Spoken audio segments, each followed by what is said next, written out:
Welcome back to Talking Europe. My guest today is Thorbjorn Jagland, the Secretary-General of the Council of Europe.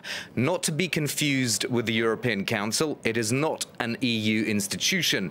It is made up of 47 member states and it aims to defend human rights and parliamentary democracy. The cornerstone of its activities is the European Convention on Human Rights, which all 47 members have ratified and must uphold, or else face legal action for non-compliance. Thorbjorn Jagland has headed the Council of Europe since 2009. In his native Norway, he held a series of high-profile positions: leader of the Labour Party, Prime Minister, Foreign Minister and President of the Norwegian Parliament. He's perhaps better known to long-standing viewers of France 24 as the chairman of the Nobel Prize Committee from 2009 to 2015. Mr. Jagland, thank you very much for joining me. You're in Strasbourg today. I'd like to start with a question about Turkey, because of course there has been this very serious crackdown against opponents of the government. There are several hundred cases before the European Court of Human Rights. It might be a bit surprising for our viewers to know that the Council of Europe still believes that Turkey is able to uphold the Convention on Human Rights. Why do you believe that? Well, we are actually obliged to believe it till the opposite has been proven, because the European Convention says that anybody that wants to go to the European Court of Human Rights have to go through the judicial system in its own country beforehand. So that's what's going on now, and we are of course watching carefully how the Turkish courts are dealing with all their applications, and at some point the European Court here in Strasbourg may intervene if it believes that the procedures are not in conformity. So let me ask you about that intervention, because there was a very high-profile event earlier this year when Turkey's top court was actually defied by a lower court, so that the Constitutional Court was rendered invalid in a particular judgment by a lower court, and the Turkish government welcomed the decision of the lower court. So this is in the case of jailed journalists. So in that situation, why will the Council of Europe not say that this is an obvious example where Turkey's top court cannot provide legal remedy? Yeah, but to get it right afterwards, the Constitutional Court once again ruled that the lower court didn't rule in conformity with the Constitution. So this journalist was then set free. But there is another case which is still unresolved, and where the Constitutional Court also has said it should be free, but it hasn't happened yet, so we are following this carefully. But our court here in Strasbourg has already said that also this journalist should be released from prison. So you see, our court is following carefully what is going on and has the possibility to intervene. And it will do that, and there are a number of high-profile cases, in particular from journalists. But then we have all the others, all the dismissed people, more than 100,000 people, also having the possibility to go to the European Court of Human Rights at the right moment. Let's move into another big challenge for your organization, that is Russia, because of course there's it represents one of the largest caseloads at the European Court of Human Rights.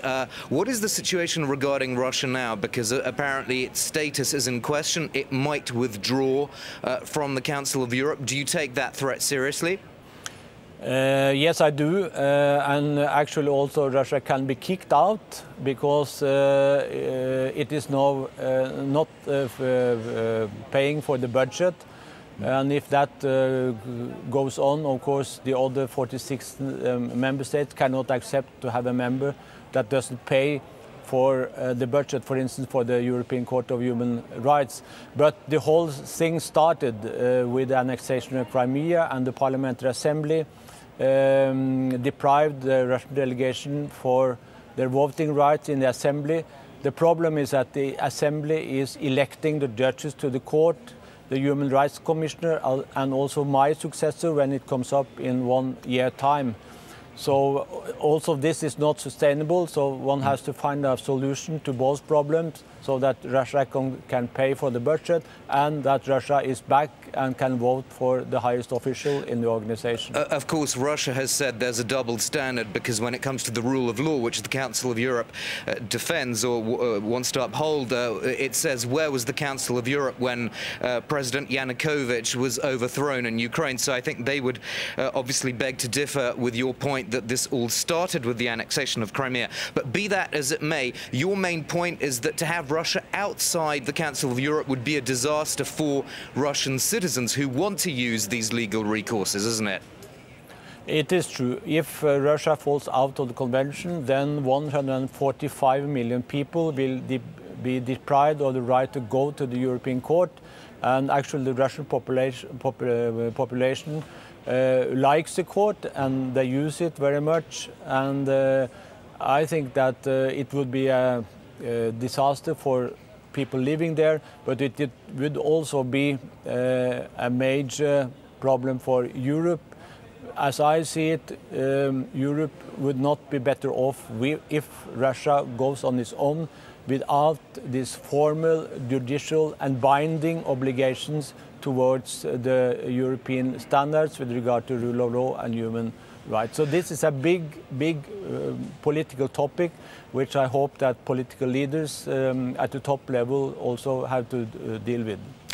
I want to ask you about what Western politicians have called illiberal tendencies in Central and Eastern Europe. And first, if we could preface that with a report from our own Aurore Dupuis about the recent legislation in Poland relating to the historical record of World War II. Let's take and listen to that together. Let's take a look now. Despite a protest ban and heavy police presence, these Poles gathered in front of the Israeli embassy in Warsaw. The government wants to punish anyone who publicly accuses Poland of collaborating with the Nazis during World War II, a new law that sparked mixed reactions at home. Poles are not xenophobic nor anti-Semitic. That man has offended me as a Polish citizen. Your anti-Semitism brings shame upon our country. Why does the Israeli embassy want to dictate the laws that we can and can't adopt in our country?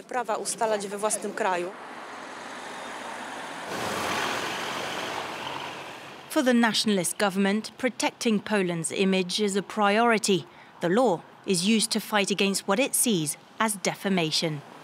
Up to 3 years in jail and a hefty fine. That's what you could get if you use the term Polish death camps or if you accuse Poles of complicity in the Holocaust. In this neighborhood, which used to be the Warsaw Ghetto, the past keeps haunting the population.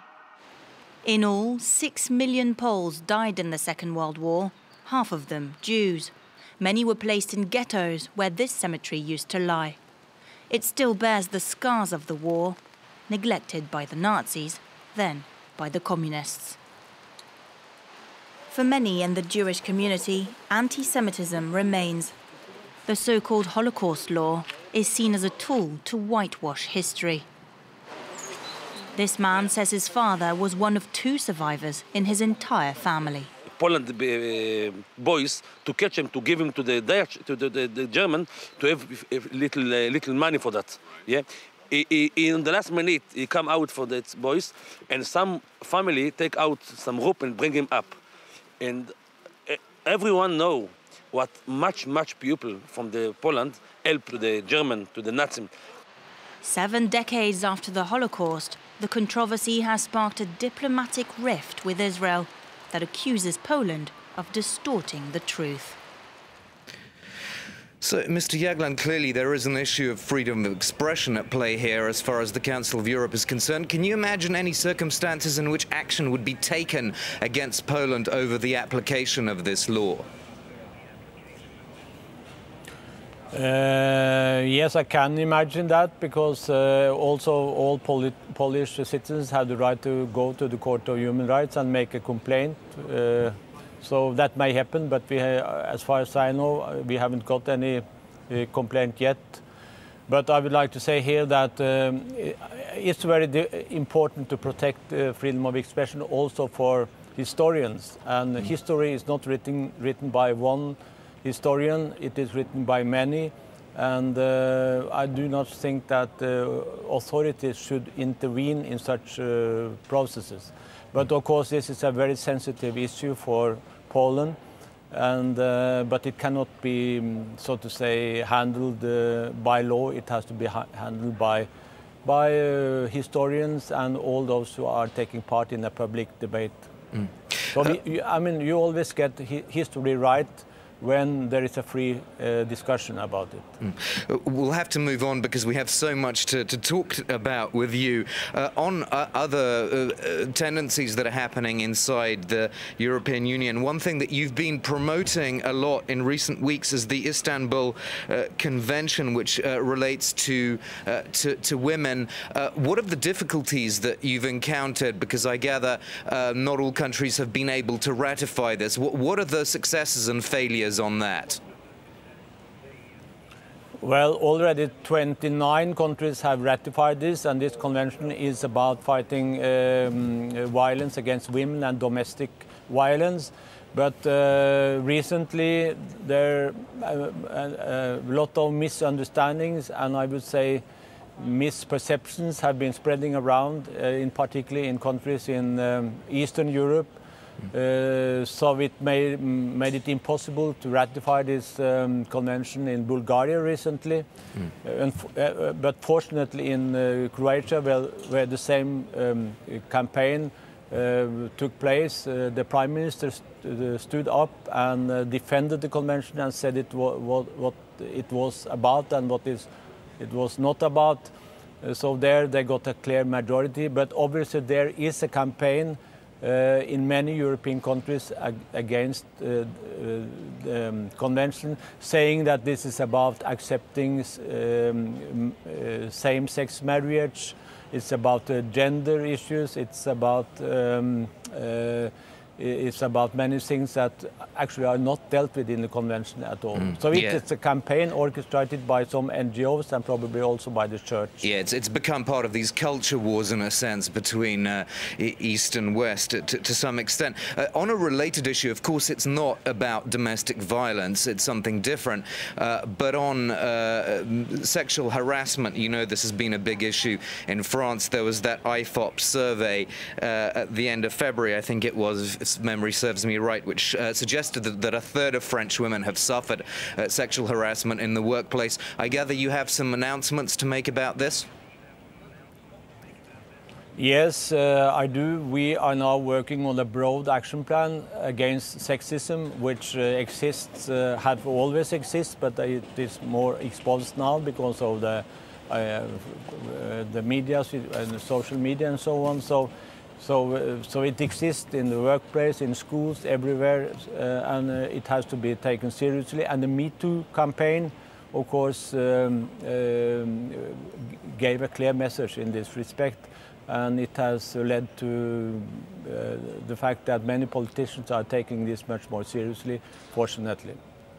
Just one final area we must come on to, because you're particularly interested in the rights of migrants and the issue of family reunifications. I gather your own country of origin, Norway, is taking some controversial measures in the form of DNA testing to prove the identity of families so that they can be regrouped. What do you think about that? Well, unfortunately, around Europe now, there are many governments and parliaments are restricting the laws, in particular with regard to family reunification, which means that many unaccompanied children are on its own, laying under the bridges in Paris or elsewhere, are stuck in Greece, Of course, we get a long-term problem here, also a short-term problem, because these people are being picked up by traffickers, are being exploited sexually and so on. So we have now a big number of people that are, of course, being recruited to things that we do not like to see in our streets. I hear what you're saying. So this is about upholding. Yeah, I hear what you're saying, but I suppose the counter-argument that mainstream politicians make is that if one allows more family reunifications, then it's going to lead to a big increase in migration overall in the EU, and that is going to help populist parties, Eurosceptic parties, the far right, and so on. You don't want to see that as a knock-on effect, do you? It is true, but we have to look at the facts here. I'm talking about migrant children, and they have nowhere else to go, and the only place they can go is to go to the traffickers that are exploiting them. So I think that we should at least take care of those who are coming on their own to our continent and should be able to reunite with their families if their families are in Europe, and many are actually. Okay, we'll have to leave it there. Thank you so much for being our guest on Talking Europe, Thorbjorn Jagland, Secretary General of the Council of Europe. Good to have you with us from Strasbourg. That's all for this edition of Talking Europe. Thank you so much for watching, and goodbye.